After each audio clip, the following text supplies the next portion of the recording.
बिहार चुनाव आयोग ने चुनाव के घोषणा कर दिया, ऐलान कर दिया है कि 6 नवंबर और 11 नवंबर को चुनाव होगा बिहार में। और सबसे पहले तेजस्वी यादव, राष्ट्रीय जनता दल के जो शीर्ष के नेता हैं अभी लालू प्रसाद यादव जी के बाद, वो आज कहलगांव आए थे भागलपुर के। और कहलगांव में इसलिए आए थे कि रजनीश जी हमारे साथ हैं, इनके साथ वो मंच पे नजर आए। दोनों युवा नेता एक साथ थे और जाते जाते इशारों में कह गए कि हमारा उम्मीदवार जो है वो रजनीश होगा और आप लोग भारी मतों से जिताइएगा। लेकिन रजनीश जी से मैं मिलता इससे पहले मैंने एक बात नोटिस किया कि जब मैं इनके पोस्टर को देख रहा था तो पोस्टर के नीचे में एक छोटा सा चीज़ लिखा हुआ था कि MBA from Greenwich university from London. तो ये बड़ा अच्छा लगा कि तेजस्वी यादव एक ऐसे कैंडिडेट को उतारने जा रहे हैं मैदान में जो लंदन से MBA करके आए हैं। तो सबसे पहले रजनीश जी, बहुत स्वागत आपका एक्सपोज मीडिया में। जी धन्यवाद, आपका भी इतनी दूर से आप भी चल के आए, इसके लिए आपका भी धन्यवाद। लंदन से MBA किए हैं आप जी, उसके बाद पॉलिटिक्स में एंट्री कर रहे हैं। नहीं, चूँकि हम जब पढ़ाई कंप्लीट हुआ था 2022 में ही हम आ चुके थे। और पिछले दिनों 2024 में पिताजी का चुनाव था गोड्डा में, झारखंड से भी वो मंत्री भी हैं और विधायक भी हैं गोड्डा से। उनके लिए काम कर रहे थे और सच्चे दिल से काम किए, ईमानदारी से काम किए। तो लोगों ने हर समीकरण को देते हुए हमारे पिताजी को वहाँ पे जिताया चुनाव और हम लोगों को ये मतलब जो अच्छे कर्म का फल होता है वो एक तरह से मिला। और उसी मेहनत के बाद जब नेता ने, हमारे शीर्ष नेता तेजस्वी भैया ने हम लोगों के कामों को देखा तो हमें पटना बुलाया गया। उन्होंने कहा अपनी तरफ से कि आप बिहार में भी कोई एक सीट चूज़ करो और तैयारी करो। तो हमने उनको बोला कि ये आपका जो आदेश रहेगा हम लोग के लिए सर्वमान्य रहेगा और उसी आदेश का पालन कर रहे हैं हम लोग और मेहनत कर रहे हैं। आपको क्या लगता है कि तेजस्वी यादव क्या देखकर इम्प्रेस हुए होंगे? क्योंकि देखिए, सिर्फ टिकट देना बुला कर ये कोई बहुत बड़ी बात नहीं है, लेकिन चुनाव का प्रचार करने सबसे पहले अगर चुनाव आयोग के द्वारा जब बता दिया जाता है, राज्यपाल के द्वारा जब शासन लागू हो जाता है, सभी के पद को छीन लिया जाता है, उसके बाद जब तेजस्वी यादव आते हैं तो आपके पास आते हैं, क्यों? क्या खासियत है आप में? मैं ये सवाल इसलिए कर रहा हूँ कि आप एक युवा हैं, थोड़े से शर्मा कर बात कर रहे हैं, तो ये साफ साफ दिख रहा है कैमरे के सामने कि हाँ, बहुत ज़्यादा पॉलिटिकल इंटरफेरेंस नहीं है आपके लाइफ में, आप बहुत ज़्यादा राजनीतिज्ञ वाली बातें नहीं है। तो एक यंगस्टर के तौर पे आखिर क्या चीज़ें थी जो इम्प्रेस किया तेजस्वी यादव को? देखिए, चूँकि वो एक ऐसे लीडर है जिनको हर एक कैंडिडेट के हर एक चीज़ के बारे में पता है। और अगर वो कैंडिडेट बना रहे तो उन्होंने ज़रूर 0 से लेकर 100 तक मुझे मतलब मेजर किया होगा। और मतलब हमारे अंदर जो मतलब लोग कहते हैं ये है कि हमारे फादर अभी मतलब वर्तमान में मंत्री हैं और विधायक हैं, लेकिन हमने कभी किसी को शो नहीं होने दिया कि हम पापा मंत्री हैं। और मतलब एक होता है ना कि उनका बेटा होकर हम गलत फ़ायदा भी उठा सकते हैं या अच्छे रूप में भी उस चीज़ का फ़ायदा उठा सकते हैं, हमने कभी नहीं उठाया। और जनता के बीच जब से हमने चूँकि गोड्डा के लोगों के हमारी पहली कर्मभूमि वहीं पर रही थी, चूँकि लोगों के बीच सेवा कर रहे थे। हमने पहले भी कहा था कि अगर जब हारे हुए हमारे पिताजी, इससे पहले हार गए थे चुनाव 2019, जब हारे हुए थे तब भी हम लोग उसी रूप में थे। और आज जब जीत के हमारे पिताजी विधायक मंत्री सब बने तो उसके बाद भी हम उसी रूप में रहे।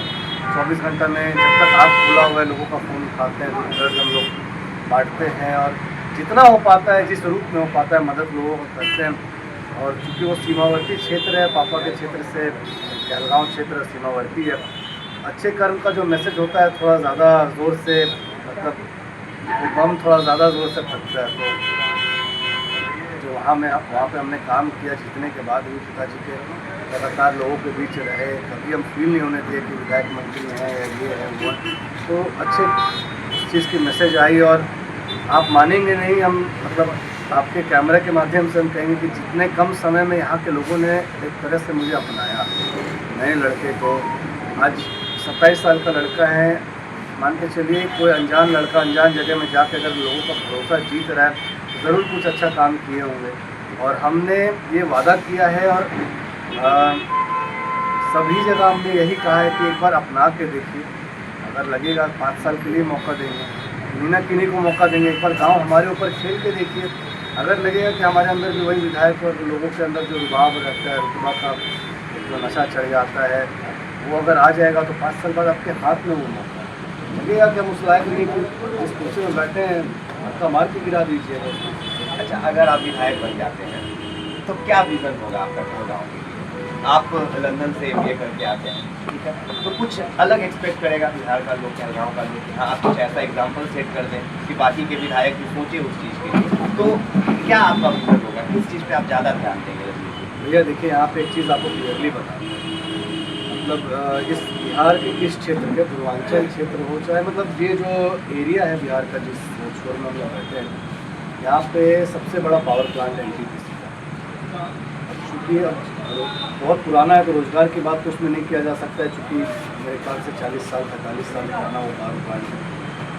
और आप अगर कहलगांव क्षेत्र का भ्रमण करेंगे तो आपको ये समझ में आएगा कि एनटीपीसी से यहाँ के लोग को, आम जनता को कोई फ़ायदा नहीं मिला।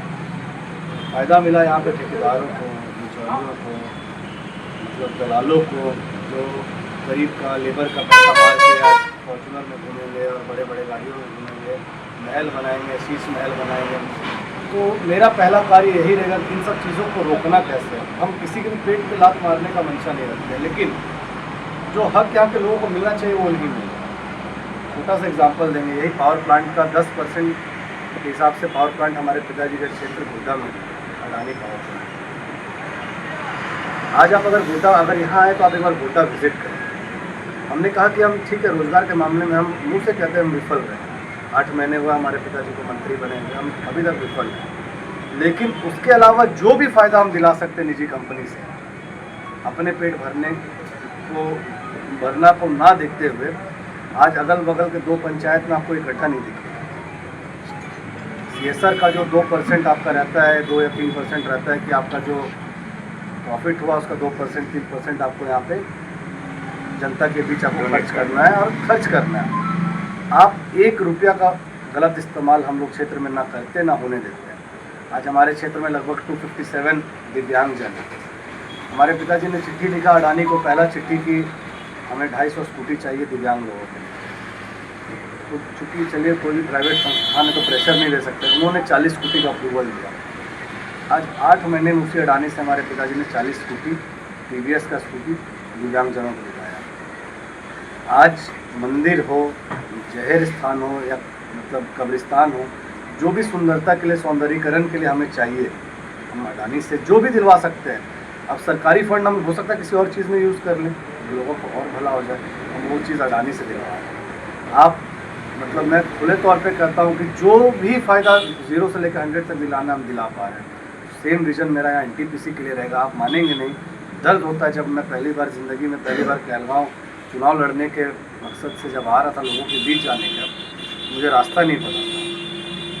बुड्ढा होकर रास्ता था बलबड्डा होते हुए, तो मैं एक जगह गाड़ी रोका और लोगों से पूछा कि भैया कहलगांव कहाँ से शुरू होता है।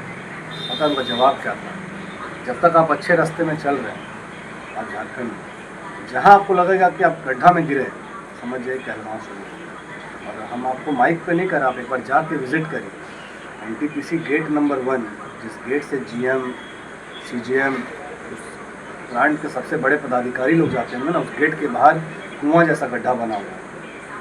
मतलब हम गोराडीह से अगर कहलगांव जाते हैं ना, तो मेरे दिमाग में एक डर ये रहता है ना कि कहलगांव जाने के बाद हमको घर जाने में आधा घंटा लगेगा, और शरीर का क्या हाल होता है वो। ये खैर हम 3 महीने में ये चीज़ फील कर पा रहे थे कि जो जनता यहाँ की जन्म लिए यहाँ पे, जो जनता यहाँ के डेली जीवन यापन उस सड़क से करना, उनका हाल क्या होता है। आज सुरक्षा के नाम पे कोई चीज़ नहीं है। आज थाना ब्लॉक का हाल तो हमारे नेता ने ही कहा मंच पे, आपने सुना भी होगा कि क्या स्थिति है। मेरा पहला विज़न यही है कि एनटीपीसी से जो फ़ायदा हमको यहाँ के लोगों को दिलाना है, जनता को दिलाना है, लोगों को नहीं। सॉरी इस चीज़ को हम शब्द वापस लेंगे अपना, तो जनता को दिलाना ऑन ग्राउंड। हम 12 महीने का समय लेंगे आपके चैनल के माध्यम से। अगर हम जगह में चुन के आते हैं तो हम ग्राउंड पे उस चीज़ को हम उतार के दिखाएंगे और डंके की चोट उतार के दिखाएंगे। लोग कहते हैं कि आप एनटीपीसी के खिलाफ बोलते हैं जेल हो जाएगा। हम बोले कि बचने का क्या रास्ता है, बोलते बचने का 2 ही रास्ता है कि आप मुँह बंद करिए और नेताओं जैसे महीना लीजिए और आराम से एनटीपीसी का बनाया हुआ क्वार्टर में सोइए, ऐसे चला। हम बोले भगवान कृपा से जब मैं 3 साल 4 साल मेरा एज था तो हम पहली बार घर में हमारे पिताजी विधायक बने, और कोई भी चीज़ का लालच लोभ नहीं है मुझे। भगवान कृपा से रोटी कपड़ा मकान सब ठीक ठाक चल रहा है, और आपको देख के भी नहीं लगता होगा कि हमको कोई चीज़ का चाहत भी है। तो हमने यही कहा कि हमको जब अपना पर्सनल चाहत नहीं है तो कोई दिक्कत नहीं है, जनता के हक के लिए हम बोल रहे हैं। अगर हक का लड़ाई लड़ने में जेल हो जाए, कुछ हो जाए तो चला जाएगा, अब क्या दिक्कत है। अभी गए भी नहीं, देख के भी आ जाएंगे कैसा होता है नहीं होता है। बहुत बढ़िया। लेकिन एक सवाल हम करते हैं, ये जनता की तरफ से सवाल है कि जब इस वीडियो को मैं अपलोड करूंगा, अपने प्लेटफॉर्म पे रखूंगा, तो एक बड़ा जेन्युइन सा सवाल करेंगे कि परिवारवाद से आप समझ गए होंगे कि मेरा सवाल क्या होगा। तेजस्वी यादव तो ऐसे परिवारवाद का क्वेश्चन मार्क लगते रहता है। आपसे भी ये सवाल किया जाएगा कि क्या रजनीश जी से बेहतर कोई उम्मीदवार नहीं था, कोई पुराने कार्यकर्ता नहीं थे कहलगांव में कि तेजस्वी यादव रजनीश जी को चुन रहे हैं? भैया इसका जवाब हम देते हैं, क्योंकि ये बात प्लेटफॉर्म में आई, लोग कहते राजा का ही बेटा राजा क्यों बनेगा। लेकिन भैया अगर राजा का बेटा को मुझे अगर राजा ही बनना रहता तो आराम से, क्योंकि पापा मंत्री हैं, बैक एंड में जो भी चाहते हैं बिजनेस चालू कर लेते, लोगों का सेवा करते करते वहाँ पे भी रह सकते थे। आराम से पापा का रिटायरमेंट का इंतजार करते, पापा के रिटायरमेंट के बाद आराम से हम वोटा चुनते और आराम से हम उन्हीं का बना बनाया क्षेत्र में हम प्रतिनिधित्व कर सकते हैं। लेकिन हमने नया, हमारे नेता ने हमें नया क्षेत्र दिया, हमने नया मार्ग चुना, हमने परिश्रम किया। आज जो भी हो पा रहा है, जितने 4-4.5 महीने में हम जो भी कर पाए, जितने लोगों के बीच जा पाए, हम जा रहे हैं, मेहनत कर रहे हैं, लोगों के बीच परिश्रम कर रहे हैं। पहली चीज़ तो ये।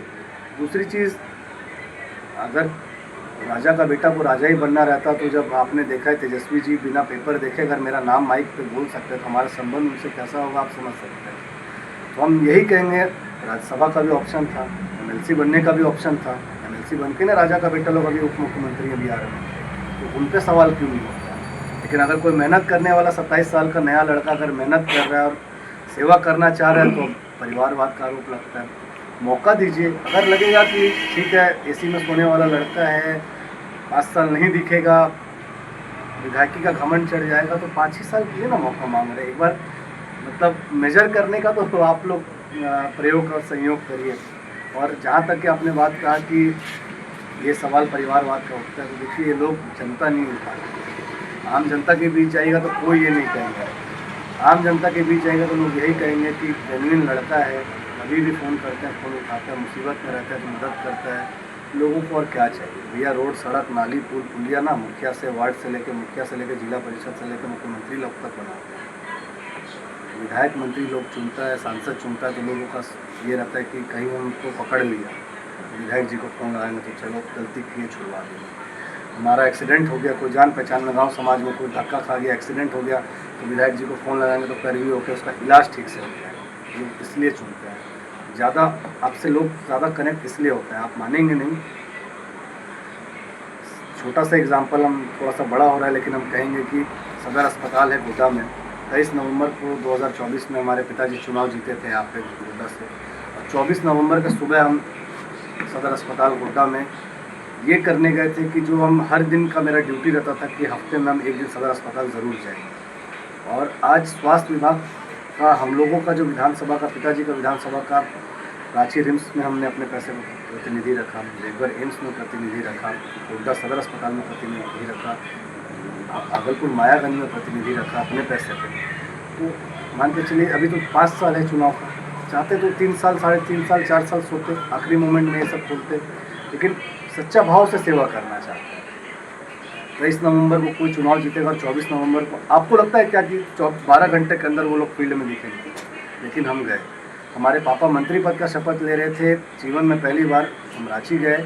शपथ खत्म हुआ तो एक परिवार के लिए भी एक समय होता है कि चलो भाई एंजॉय करने का समय है। आप मानेंगे नहीं, एक क्षेत्र में घटना घट गई थी यहाँ पे, हम शपथ पापा का ख़त्म हुआ 11:30-12 बजे के आसपास, और वहाँ से निकल के 6 घंटे में गोड्डा मदद करने के चाहते तो हम बोलते अभी 5 साल है, चलो हम नाराज़ भी होंगे तो मना लेंगे, लेकिन हम सेवा का भाव से, हम हमारे अंदर वो सब कुछ भी नहीं है, करना चाहते हैं। मौका हमें पता है, आज का भीड़ देख के आप लोग भी समझ गए होंगे कि लोगों का तो सवाल नहीं है कि अगर लोगों को लगता है कि भाई परिवारवाद है, राजा का बेटा राजा बन रहा तो इतना भीड़ आता आप ही बताइए। अगर लोग आते इतने, और जिस तरह से युवा साथी हो, माता बहनें हों, बूढ़े बुजुर्ग हो, जिस तरह से प्यार आशीर्वाद दिए, हमको लगता है कि ये चीज़ बोलना नहीं चाहिए, लेकिन हम गोड्डा में भी अपने पिताजी की ये प्यार देखे हैं, ऐसा नहीं देखे, लेकिन चूँकि फर्स्ट टाइम तो उनका जब चुनाव हुआ था तो हम 4 साल के थे।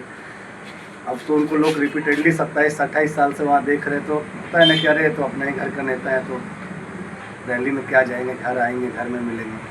लेकिन जो प्यार यहाँ पे हम लोग को देखने के लिए मिला, मेरी मम्मी स्टेज पे भावुक हो गई थी कि पहली बार हम, आज आप मानेंगे नहीं, आज लाइफ में पहली बार हमारी माँ कहलगांव विधानसभा आई और पहली बार स्टेज पे गए। माँ को नहीं पता था कि मेरा बेटा आज तैयार हो चुका है चीज़ के लिए, सेवा करने के लिए। बहुत बहुत शुक्रिया जी आपका। धन्यवाद। मैं लास्ट में कुछ बोल देता हूँ, और इसलिए बोलना ज़रूरी है कि कई लोग इस वीडियो को देखेंगे तो उनके मन में कई सवाल आएंगे। जब मैं पटना में था तो एक भैया का फ़ोन आया, बोले कि विकास तुम्हारे जैसा तुम न्यूज़ यूज़ करते हो ना, वैसा एक न्यूज़ है तुम्हारे लिए। हम बोले क्या न्यूज़ है भैया? तो संजय जी को जानते हो, उनका लड़का है रजनीश, यही टोन में मुझे फ़ोन पे बोला गया, तो तुम उनसे मिलना चाहिए तुमको। मैंने बोला क्यों? तो देखो, सबसे पहले तो तेजस्वी जी आ रहे हैं, चुनाव का घोषणा होने के बाद पहली बार कहलगांव आ रहे हैं, और रजनीश जो है वो 4 महीने से, अगर मैं गलत नहीं हूँ तो 4 महीने से आप एक्टिव हुए हैं, 4-5 महीने से, कि यार 5 महीने में उस लड़के ने जो कमाया है वो तुमको देखना चाहिए। और 27 साल का लड़का है, पढ़ लिख कर आया है, MBA करके आया है लंदन से, और पॉलिटिकली एक्टिव होना चाह रहा है, तुम्हें मिलना चाहिए एक बार। तो हम बोले चलिए ठीक है। सुबह के मतलब भोर के 3:30 बजे हम अपना गाड़ी निकाले और पहुँच गए। काफ़ी ट्रैफिक था, लोगों का हुजूम, सरों का समुंदर था आज अगर एक लाइन में कहा जाए तो कहलगांव में। बहुत हज़ारों हज़ार की संख्या में लोग थे। काफ़ी देर ट्रैफिक में फंसा रहा, लोगों से मिल नहीं पाया, बाइट नहीं ले पाया। लेकिन अभी शाम के वक्त में इनसे बात करने के लिए इंतज़ार किया। आप उम्मीद नहीं करेंगे कि जब इनको एक फ़ोन किया गया कि हाँ कोई मिलना चाह रहा है आपसे, तो बिना ये जाने कि हाँ कौन है नहीं है, बोले हाँ हम आ जाएंगे। और अभी आप इनको आधा टी-शर्ट पे देख रहे होंगे, पर ये हकीकत में ये अपना हाफ पैंट में बैठे हुए हैं, जैसे अपने घर में एक दोस्त के साथ कोई बैठ के बात करता है। इनके कैमरे पे बोलने के तरीक़ों से आप ये बहुत अच्छे से समझ सकते हैं कि बहुत ज़्यादा कैमरा फ्रेंडली नहीं हुए हैं, अभी शर्मा जा रहे हैं बोलते बोलते। इनके लिए चीज़ें नई है। जब ये मंच पे थे, अभी जब तेजस्वी यादव के पहले इनको बोलने का मौका मिला तो 2 मिनट बोले हाँ ठीक है, आप लोग का बहुत शुक्रिया, और तेजस्वी यादव जी अब बोलेंगे, और बस अपनी बातों को ख़त्म कर दिया और चुपचाप खड़े होकर सुन रहे थे।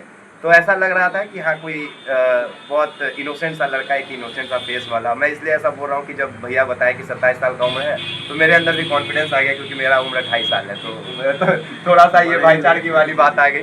तो लगा कि हाँ आज कोई ऐसा युवा है जो पॉलिटिकली एक्टिव होना चाह रहा है, और तेजस्वी यादव ऐसे युवाओं को चुन चुनकर टिकट दे रहे हैं, तो शायद बिहार में कुछ बदलाव होगा। अगर आप 60 साल 65 साल के उम्र के लोगों को आप टिकट दे देंगे, तो वो क्या आज के यंगस्टर को समझ पाएंगे, वो क्या आपके बाहर के एजुकेशन सिस्टम को समझ पाएंगे। ये कितना भी घोटाला कर लेंगे ना, तो ये थोड़ा सा लंदन वाला चीज़ें इंप्लीमेंट अगर बिहार में कर देंगे तो बिहार बदल जाएगा। भाई मैं बहुत ईजिली इस बातें को कह दे रहा हूँ कि बहुत ज़्यादा घोटाला करेंगे ना, फिर भी इतना फ़ायदा करा देंगे अपने लोगों का कि वो एडजस्ट कर जाएंगे, उनकी ज़िंदगी थोड़ा बेहतर हो जाएगा। बाकी लगातार मैं कहलगांव आती रहूँगा, यहाँ की खबरों को दिखाता रहूँगा, और कोशिश करूँगा कि रजनीश भाई के लिए लोगों को इन्फ्लुएंस कर सकूँ अपनी बातों से, जो लोग मुझे भी मानते हैं कि हाँ एक बार इस भाई से ना पर्सनली बैठ कर बात कीजिए और देखिए इसके शर्मीलापन को, और एक यंग जनरेशन को कि कैसे कोई पॉलिटिकली एक्टिव होता है तो उसके अंदर क्या एक्साइटमेंट होता है। ये आज इंजॉय कर रहे हैं कि अरे भैया इतना भीड़ लगा, पहली बार तेजस्वी यादव जी मेरा नाम ले लिए। बिल्कुल वैसे ही जैसे हम लोग मिलने जाते हैं और कोई फोटो खींच देता है तो हम लोग डाल के खुश हो जाते हैं कि अरे तेजस्वी यादव जी मिले। तो ये सब चीज़ें हैं, और बाकी जो सवाल था मैंने जेन्युइन तरीके से पूछ ही दिया। आप इनके बारे में क्या सोचते हैं हमें कमेंट बॉक्स में बता दीजिएगा। फिलहाल आप एक्सपोज मीडिया देख रहे हैं, मेरा नाम विकास राज है। धन्यवाद आप सभी का।